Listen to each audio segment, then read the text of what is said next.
UCLA 4-3, 2-2 in the Pac-12, obviously needing some wins to get to bowl eligibility down the stretch.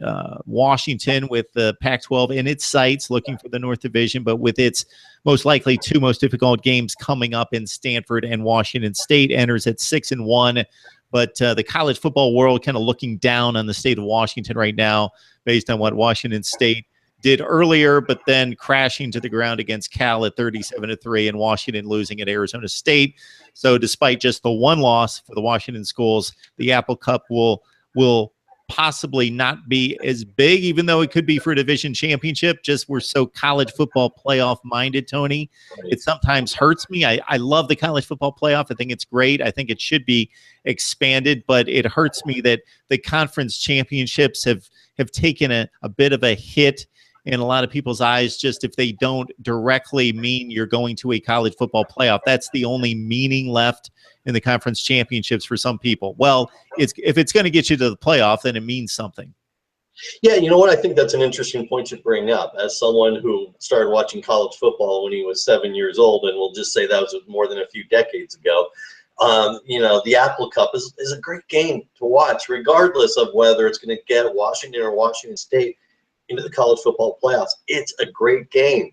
You know, there are times when the UCLA USC game obviously, you know, meant the conference championship back in the day, or a trip to the Rose Bowl. Even when it doesn't, it's an incredible game, because in terms of the college football rivalries, it's almost unheard of to have two rivals that are exactly 12 miles apart from each other in the same city and be at each other all year in every sport. So yeah, I agree with you. I like the football playoff system much better than I like the BCS. I tend to be on the side that says it's not going to expand anytime soon, because the current charter lasts until 2025. So, you know, just enjoy it for what it is right now. But yeah, I completely agree. Some of these other games, you know, really match up to it. I will share this real quickly. The UCLA-Washington game, even though it's generally not considered one of those that you got to watch every season, some of the UCLA-Washington games have been some of the great games, you know, ever. 1993, Wayne Cook had a 95-yard touchdown pass to J.J. Stokes. You know, some names some hardcore fans will remember. It was about a 10-yard out that turned into a 95-yard touchdown pass that turned around a game that UCLA was down 14-0 or 13-0, I believe, in about the first minute and a half of the game.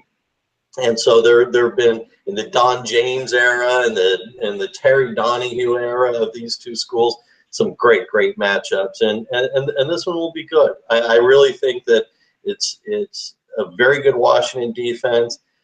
Again, going up against Josh Rosen in a high-powered offense, UCLA's defense has got to step up. You're going to see this kid, Greg Rogers, who's going to play a lot. He was a 4-star recruit, and I know that Jim Moore was trying to redshirt him. He's out of Vegas, 6'3", 310 pounds. You and I talked about him on National Letter of Intent Day. The kid is a special player, and because of the injuries and the lack of depth, you know, on defense, Rogers played a little bit in the fourth quarter last week. He's going to play a lot this week. He is a super talent. So there's a lot still to watch for, even though, you know, it may not be the marquee game on a lot of people's schedules. I've got to admit that I don't remember Wayne Cook. I don't remember him at all. And I would remember most UCLA quarterbacks, if not all, that have ever started at UCLA. I'm a bit of a junkie, as you well know. But J.J. Stokes, I definitely know J.J. Stokes, who moved on to the San Francisco 49ers and a couple other teams, but had a pretty decent NFL career for quite a long time. Well, if you're looking for Wayne Cook now, he actually works on the UCLA broadcast team. So there you go. Okay. I'll have to look him up. Maybe it'll jog my memory. Could be. All right, Tony Siracusa. You can join him on Last Word on College Football. Join him right there with Mike Laval, Don King, and the rest of the gang. We're going to have Don on after the Stanford-Oregon State game, Tony, to do a little post-game with us. So I look forward to that. You guys do a great job. Don always has all the depth on Stanford. The guy knows all there is to know about the Cardinal. It's beautiful. So, Tony, we appreciate the time. Anytime, Mark. Glad to do it.